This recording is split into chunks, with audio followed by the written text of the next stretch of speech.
बोलो जयकारा बोल मेरे श्री गुरु महाराज की जय। सभी प्रेमियों से सप्रेम जय सच्चिदानंद।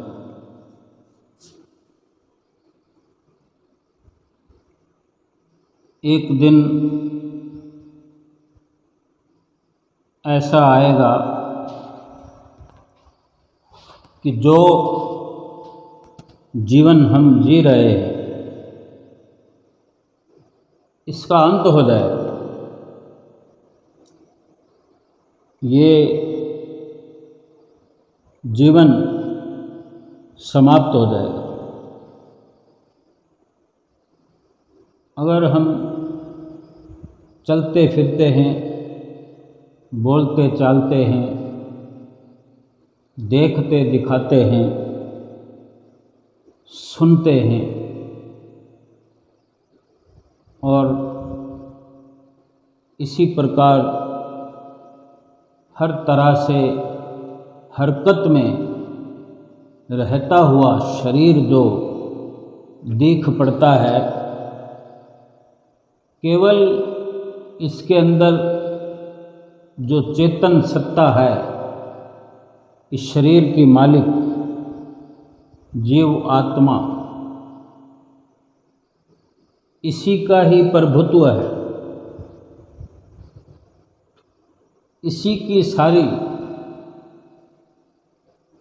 ये सत्यता है कि इंसान इंसान कहलाता है और इसी का ही महत्व है।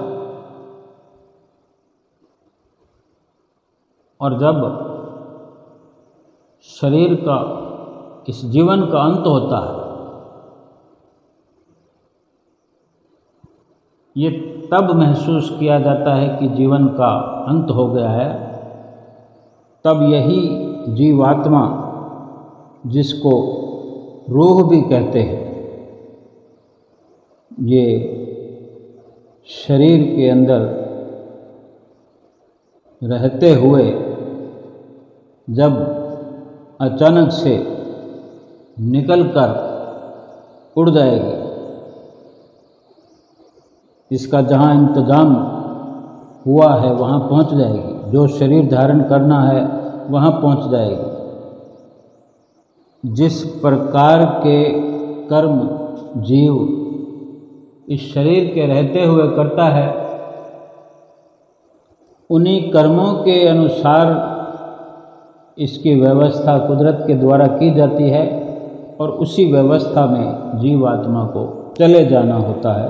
लेकिन ये शरीर, जिसको हम सभी कुछ मान बैठे हैं, ये विचार नहीं किया, ये समझा नहीं इस प्रकार से कि शरीर को कौन चला रहा है। शरीर से, जिह्वा से वार्तालाप कौन कर रहा है। कानों के अंदर श्रवण शक्ति किसकी है। आँखों के अंदर देखने परखने की सत्ता कहाँ से हासिल हो रही है। और भी जो जो कारनामे इस शरीर के अंदर हम देखते हैं, हमने विचार ना किया हो शायद कि इस शरीर को पूर्ण तौर से चलाने वाली ये जीवात्मा ही है। और जब अंत होगा तो ये जीवात्मा निकल कर बाहर चली जाएगी और तभी ये घोषणा हो जाएगी, चारों ओर ये संदेश हो जाएगा, घर में सबको विदित हो जाएगा कि अब अमुक व्यक्ति फलाना राम ढिकड़ा राम नहीं रहे। चाहे हम किसी के माँ बाप हों, भाई बहन हों, पुत्र पुत्री हों, बहू दामाद हों, दादा दादी हों, पोता पोती हों, कुछ भी हो, नाम से संबोधित होता रहा हो, लेकिन फिर जब जीव आत्मा नहीं रहेगी शरीर के अंदर तो यही सत्य उभर कर आएगा कि ये मर गए, शरीर छोड़ गए, यह लीला समाप्त हो गई इनकी। अगर रूह का ही सारा दारोमदार है, जीवात्मा का ही सारा दारोमदार है, फिर क्यों हम इस नशे में रहते हैं, अपने नाम के नशे में, अपने शारीरिक रुतबे के नशे में और शरीर से कमाए हुए धन दौलत के नशे में, माल मिल्कियत के नशे में। और जिस प्रकार से ये जीवात्मा चली जाती है,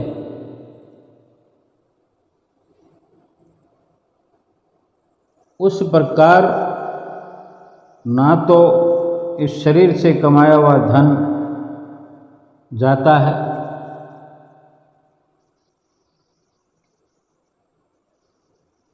और ना शरीर स्वयं जाता है।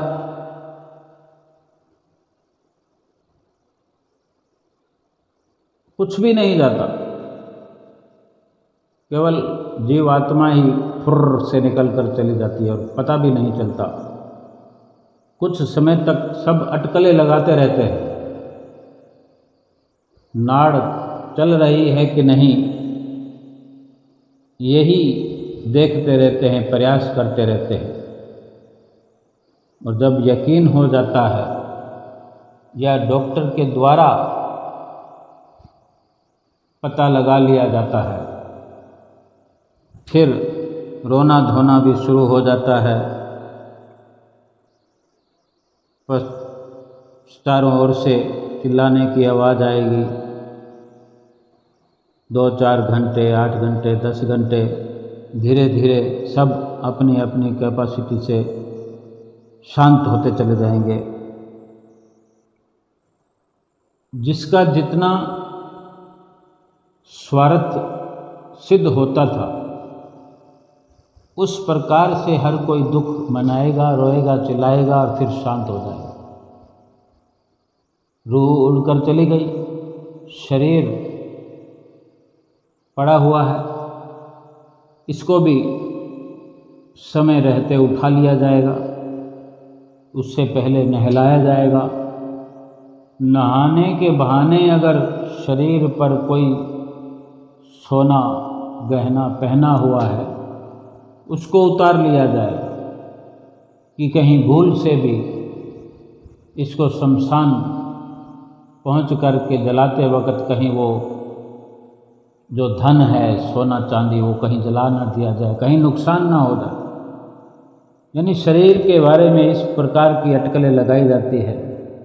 शरीर कीमती है ये सुना जाता था, और ये कीमती शरीर जलाने के लिए शमशान यात्रा की ओर सभी लोग लेकर चल पड़ते हैं।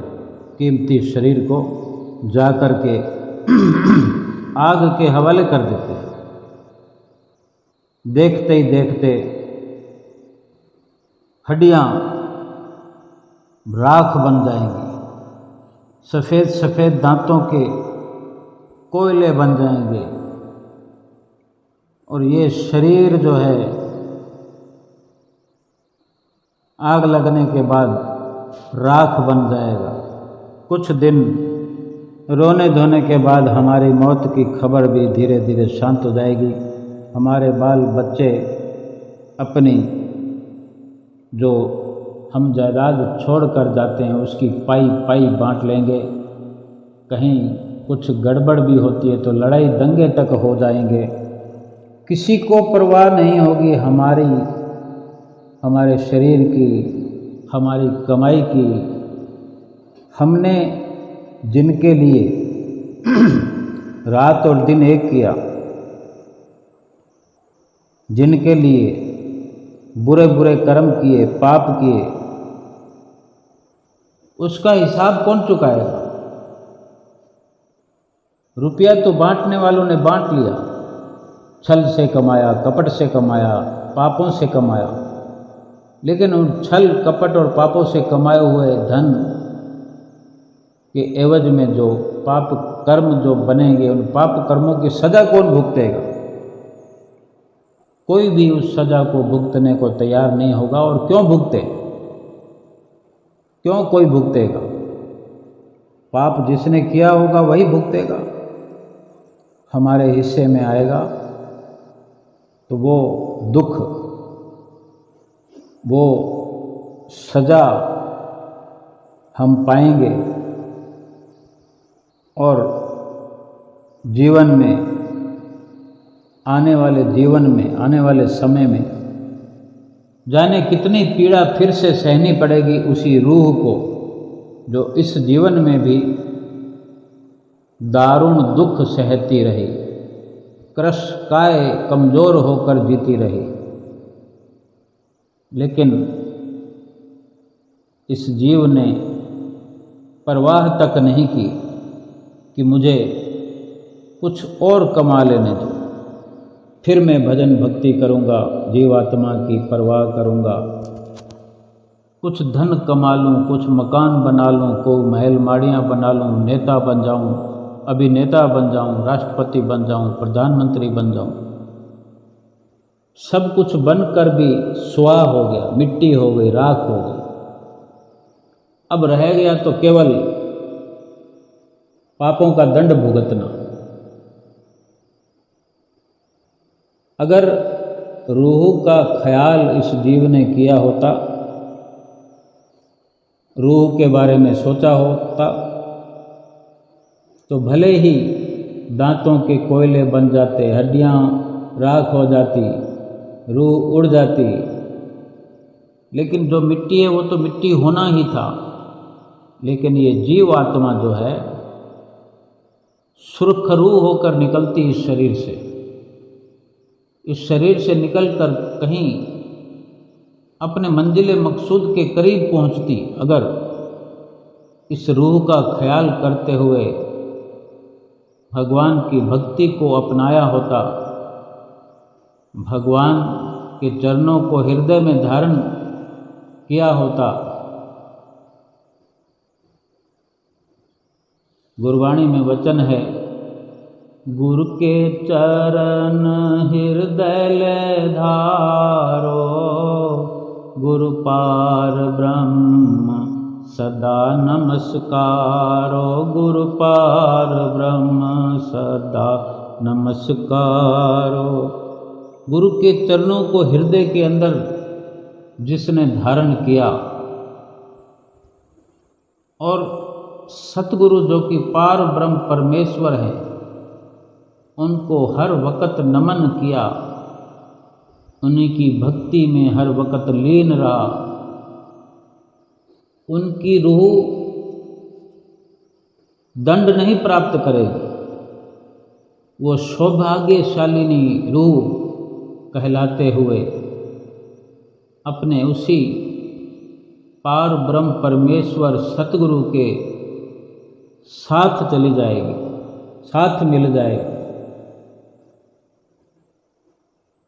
कितना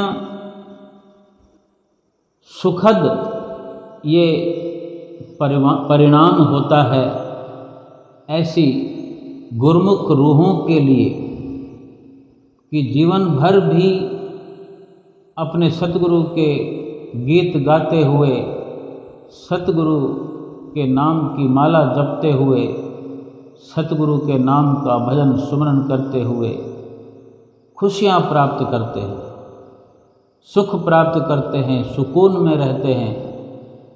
और जब समय आता है आखिरी वक्त, आखिरी में ये रूह सतगुरु के द्वारा भेजे हुए विमान में सवार होकर के सतगुरु के धाम में पहुंचती है।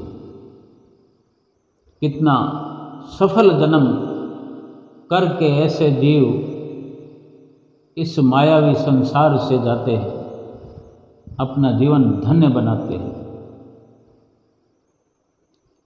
ये शरीर जब समाप्त होना ही है, मिट्टी बनना ही है, तो क्यों ना इस मिट्टी हो जाने वाले शरीर से हीरे मणियों जैसा लाभ उठाया जा सकता है, तो क्यों ऐसे अवसर को छोड़ना चाहिए? क्यों गफलत करते हुए इस जीवन में भी दुखी बने रहें, नारकीय जीवन व्यतीत करते रहें और मरणोपरांत ये रूह फिर से नारकीय यातना सहन करने के लिए गिरा दी जाए 84 लाख योनियों में? क्या जीव समझता नहीं है? क्या इतनी भी समझ इस जीव को नहीं है? बिल्कुल समझता है। ये इंसान बहुत समझदार है। अगर भगवान का नाम नहीं लिया और इसी प्रकार से जान निकल गई और दरगाह में जब यमराज बही खोलेगा, वहाँ पर क्या हमारे लिए वकील खड़े होंगे दलीलें देने के लिए, पैरवी करने के लिए, हमें बचाने के लिए? क्या कोई आएगा हमें बचाने के लिए? या जिनके लिए हमने संघर्ष किया इस जीवन में, कोई होगा भी सही हमारे साथ? कोई नहीं होगा। जिस शरीर के द्वारा ये पापों का परपंच हमने चलाया, वो शरीर भी पीछे रह जाएगा। किस बात का घमंड किया हमने जीवन भर? कौन से नशे में हम रहे जो इतना बड़ा नुकसान उठाने वाला कार्य कर दिया हमने? किसी की भी प्रसन्नता नहीं। क्या जीवन में रहते हुए जब बहुत संघर्ष करते हुए धन पदार्थ कमाते रहे, तो क्या सबके बीच में रहकर सबकी प्रशंसा प्राप्त करते रहे थे? सब खुश प्रसन्न थे हमसे? कितनी खुशी प्रसन्नता होती है। थोड़ी सी कमी आ जाए किसी के लिए, जितने लोगों के बीच में रहते हैं, किसी को भी थोड़ी सी कमी आ जाए किसी प्रकार की, नाराजगी झलकने लगती है, नाराजगी सर चढ़कर बोलने लगती है। कितने इस प्रकार से दृश्य आते हैं जीवन में, जब हमें समझ जाना चाहिए, जब हमें सचेत हो जाना चाहिए। लेकिन नहीं, हमने तो दिलो जान से उन सब को अपना बना रखा है, अपना मान लिया है कि यही सब मिलकर खाएंगे भी सही और ये सब मिलकर मुझे बचाएंगे भी सही। लेकिन वहाँ जाकर आँख खुलती है जब धर्मराज का खाता खुलता है। फिर वो धर्मराज क्या वापस थोड़ी भेजेगा कि जाओ अपनी भूल सुधार के आओ। वहाँ से बच निकलने का रास्ता हमने पहले से स्वयं बंद कर दिया।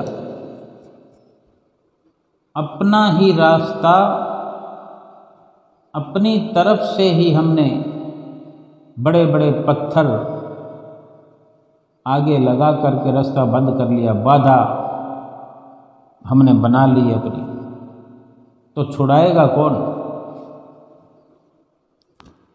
समझने का कार्य समय पर होता है। समय निकल जाने के बाद समझ आने से क्या लाभ होगा? वहाँ ना कोई वकील, ना कोई दलील, कोई नहीं बोलेगा सिफारिश के लिए। कोई होगा तभी बोलेगा। दिन रात जोड़ी हुई माया, तो क्या शरीर भी जब साथ नहीं देगा। लेकिन उस वक़्त नाम की अगर कमाई की हो, नाम से प्रीत जोड़ी हो, सतगुरु से प्रीत जोड़कर उनका ध्यान चित्त में बसाया हो, तो इतनी नौबत ही नहीं आती। वकील दलील की जरूरत नहीं पड़ती, खाता ही नहीं खुलता।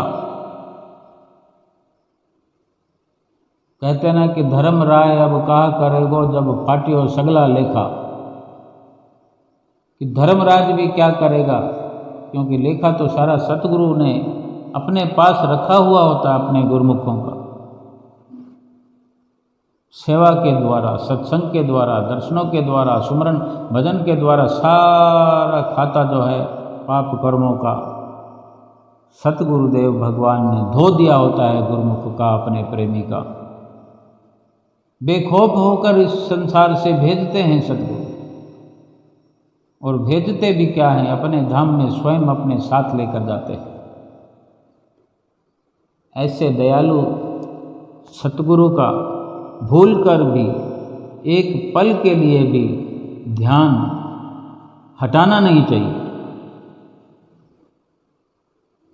और अभी कोई क्या नुकसान थोड़ी हो गया, अभी इतना समय है कि बड़े अच्छे से अपना उद्धार कर सकते हैं, यमराज के प्रकोप से बच सकते हैं। जो संसार से रात और दिन मुकाबला करने में लगे हुए हैं, संघर्ष करने में लगे हुए, उस संघर्ष को छोड़ देना, उस मुकाबले को छोड़ देना। यहीं से शांति प्राप्त होना शुरू हो जाएगी। और जो यम के डरों से बचाने वाले हैं, पापों से छुड़ाने वाले हैं, जो भक्ति कराने वाले हैं, भगवान से मिलाने वाले हैं, जो अपने साथ ले जाने वाले हैं, उनसे रिश्ता कायम करना है, उन पर विश्वास करना है,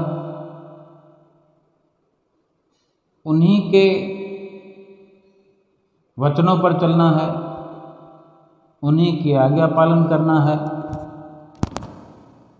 सब कुछ वे अपने आप संभाल लेंगे।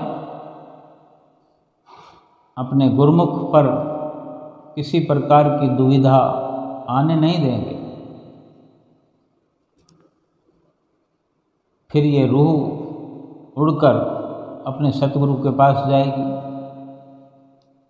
शरीर मिट्टी से मिला था, मिट्टी से बना था, मिट्टी में मिल गया, लेकिन हमने मिट्टी से सोना बना लिया। दांतों के कोयले बने तो क्या, मिट्टी बने तो क्या, हड्डियों की राख बने तो क्या, लेकिन हमने तो लाभ उठा लिया ना। जिसने लाभ उठा लिया उसके लिए पश्चाताप के लिए कुछ बाकी नहीं बचता। केवल सुखों का सवेरा उसके जीवन में बना रहता है। हर पल लगता है कि मेरे समान दूसरा कोई संसार में सुखी नहीं है। चाहे उसके पास धन ना हो, बंगला ना हो, गाड़ी ना हो, रुपया पैसा बैलेंस कुछ भी ना हो, लेकिन सुखों का सवेरा तो उसी के जीवन में रहता है जिसने सुखों के लिए तन मन धन कुर्बान किया हो। सुखों की रात भी उसी के लिए होती है जिसने ये समझ करके कि सही क्या है गलत क्या है अपने श्वास खर्च किए होते हैं, अपनी मेहनत की होती है, दौड़ धूप की होती है। क्या इस प्रकार से जो जीवन व्यतीत करता है, क्या वो बाल बच्चों का लालन पालन नहीं करते?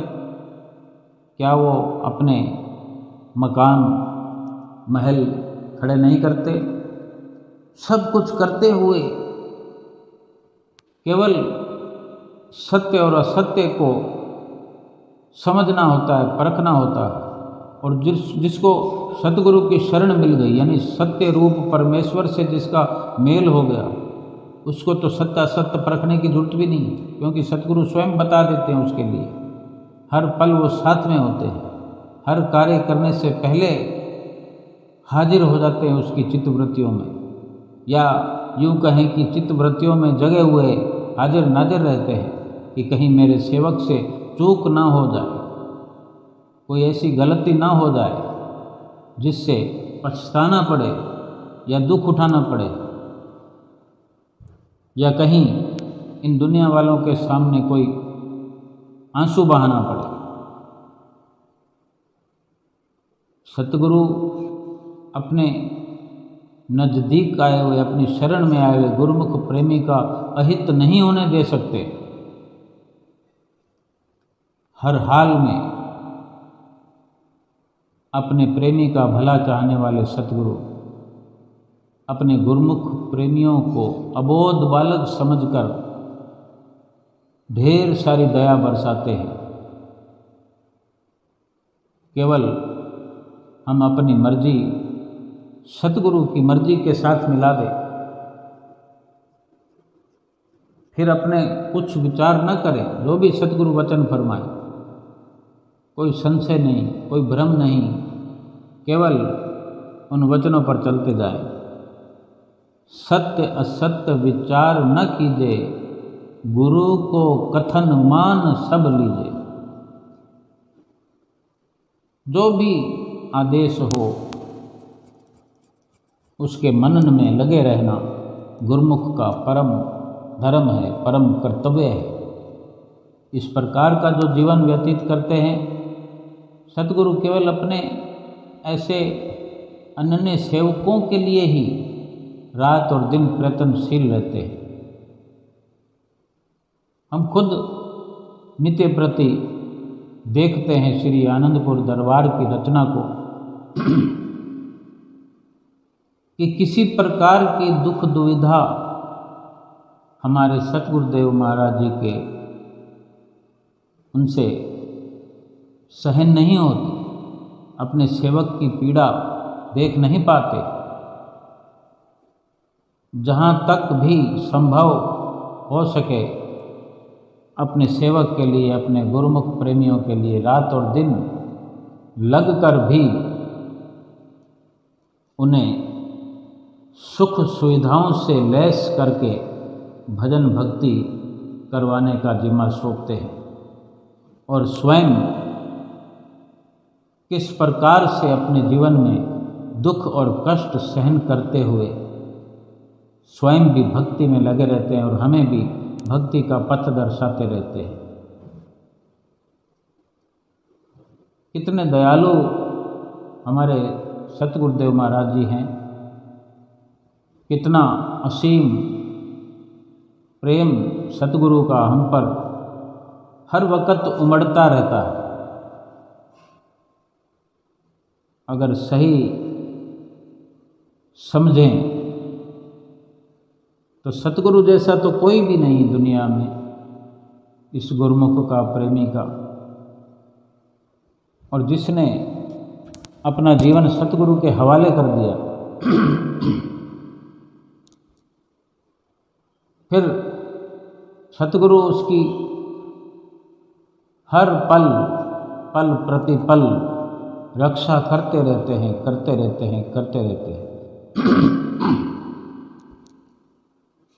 हर प्रकार से रक्षा करते हैं।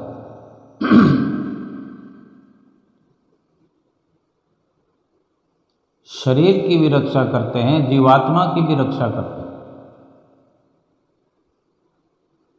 सुरक्षा कवच पहना दिया है अपने गुरुमुख प्रेमियों को, एक सुरक्षा का दायरा बना दिया है, एक घेरा बना दिया है, उस घेरे के अंदर हमें रखते हैं। काल भी हमें छू नहीं सकता।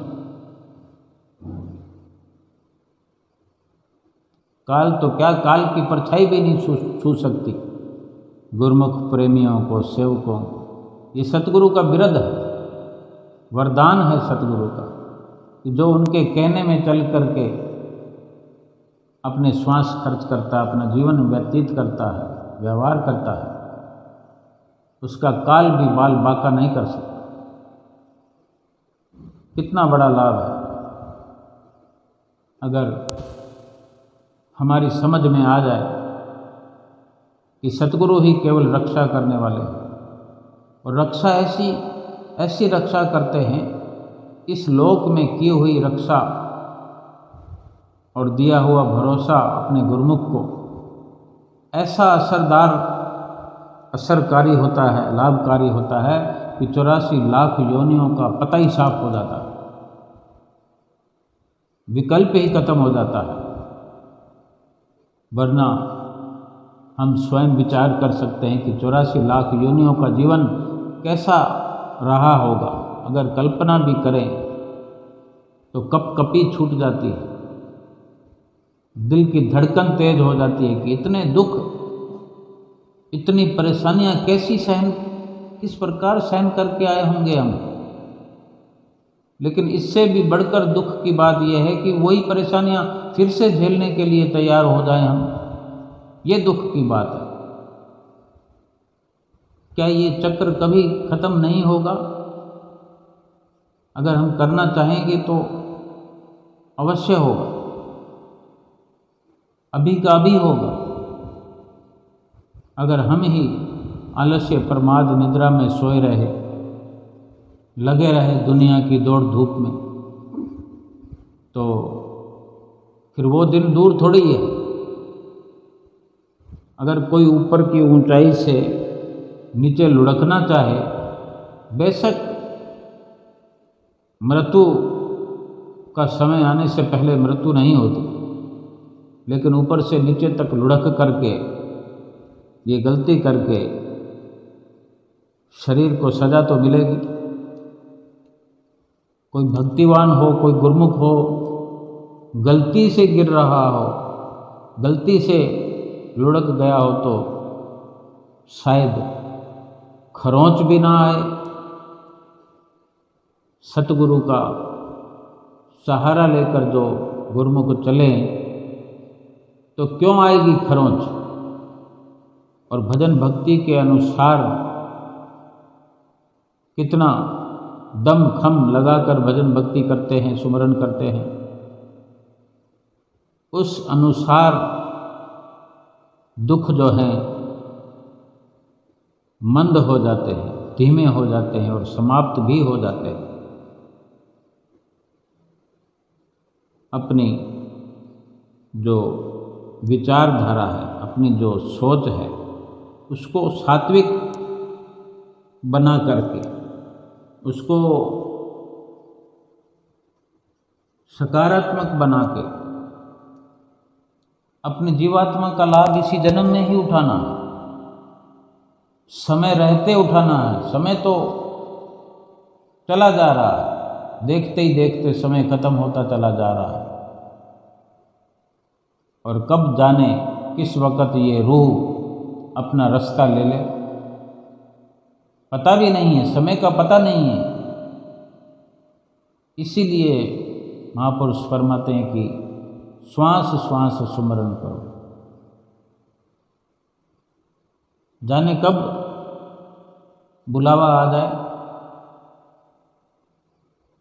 और अगर हमारा होमवर्क पूरा है, भजन भक्ति की कमाई पूरी कर रखी है,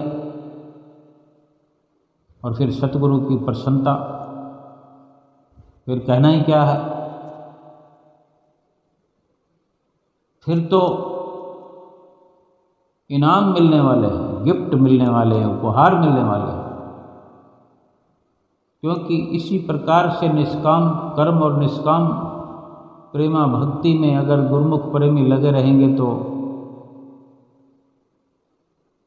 उपहार स्वरूप सतगुरु की सर्वप्रथम प्रसन्नता मिलना तय है।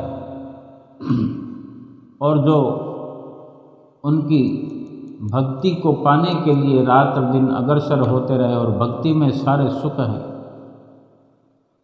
वो अपने आप से कुदरती व्यवस्था से वो सुखों की बारिश सदैव होती रहे।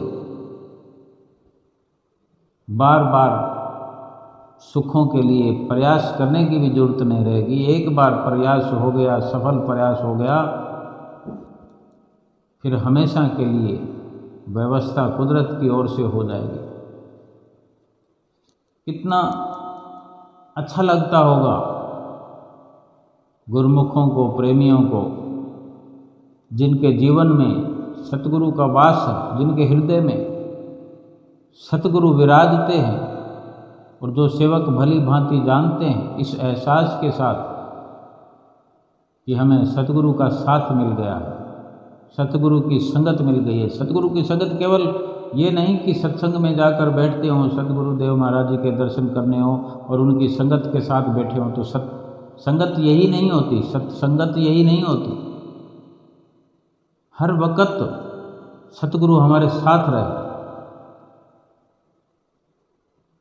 सत्संग में हर समय हर वक्त हम रहें, चाहे घर में बैठे हों, 100 लोगों के बीच में बैठे हों, ऑफिस में हों, हिसाब कर रहे हों, किताब कर रहे हों, कुछ भी कर रहे हों, लेकिन संग हमने सत्य का करना है।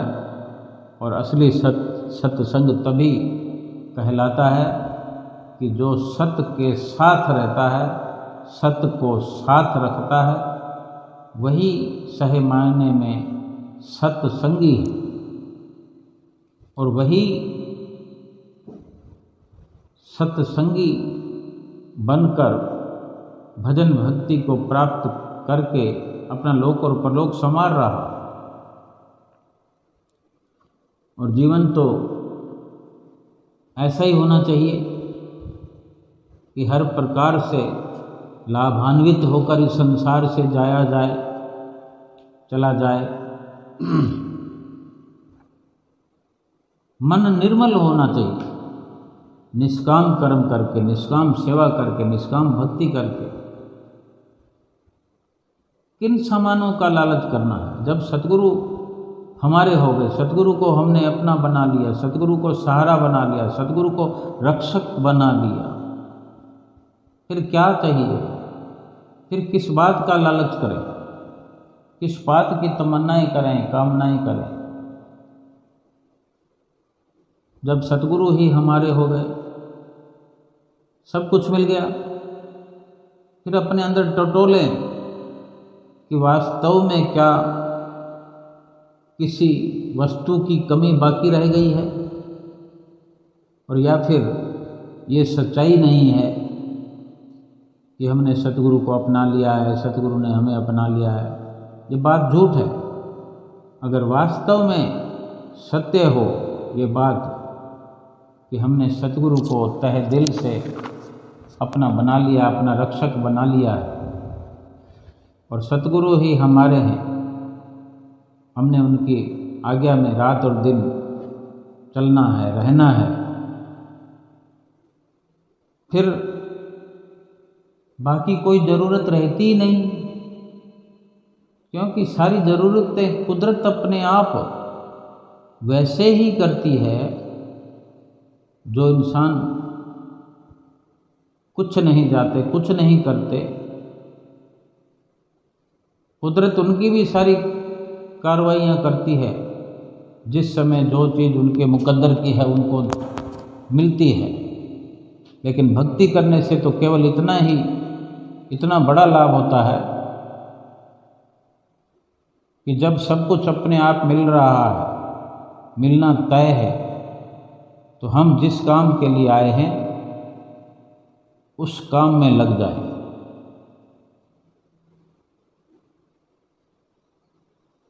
कि जिस काम को करने आए थे भूल गई वो बात,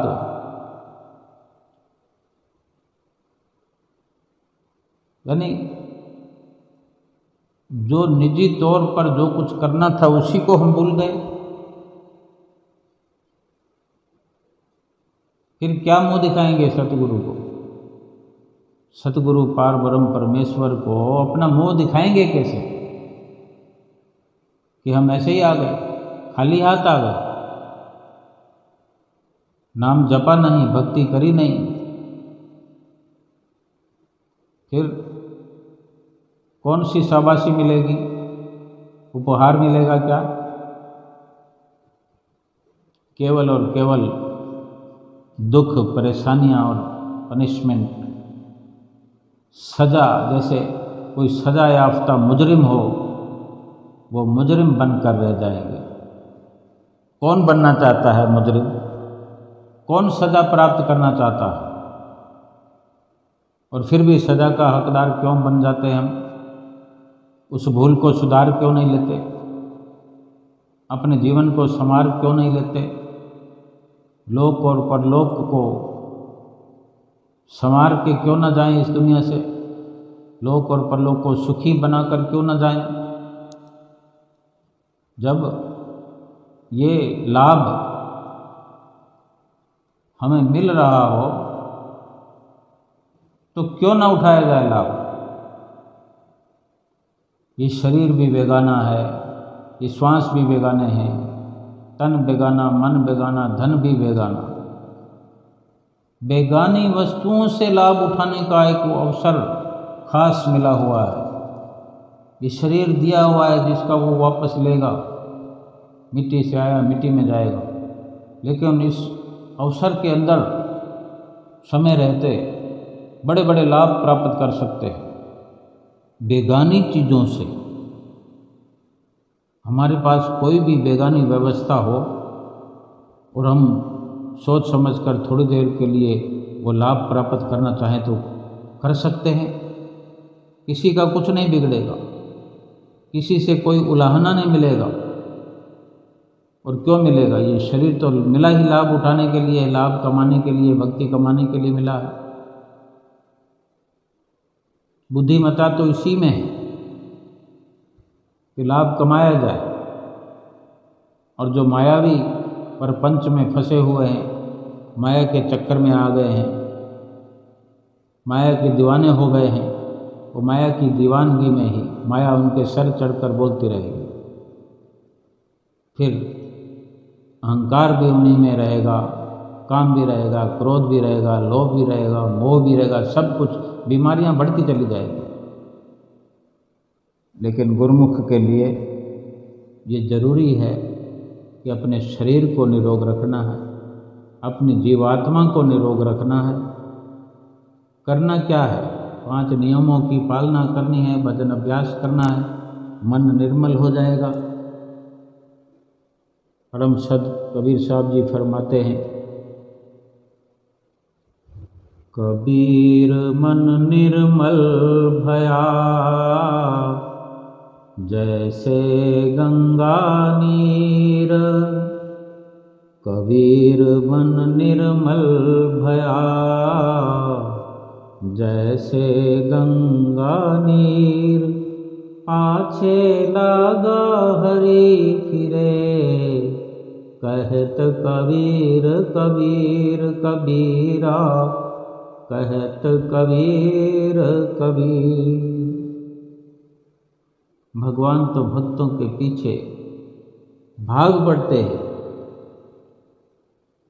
अगर मन निर्मल हो, ऐसे निर्मल मन वालों के भगवान पीछे पीछे फिरते हैं, उनके हृदय में बसना चाहते हैं। कितने अहोभाग्य निर्मल मन कर लेने से बन जाते हैं। तो क्यों ना आओ अपना मन निर्मल बनाएं, भजन सुमरन करके, तन सेवा करके निर्मल बनाएं, और धन सतगुरु के चरणों में परोपकार के नज़रिए से भेंटा करके अपने जीवन को सफल बनाएं। बोलो जयकारा बोल मेरे श्री गुरु महाराज की जय।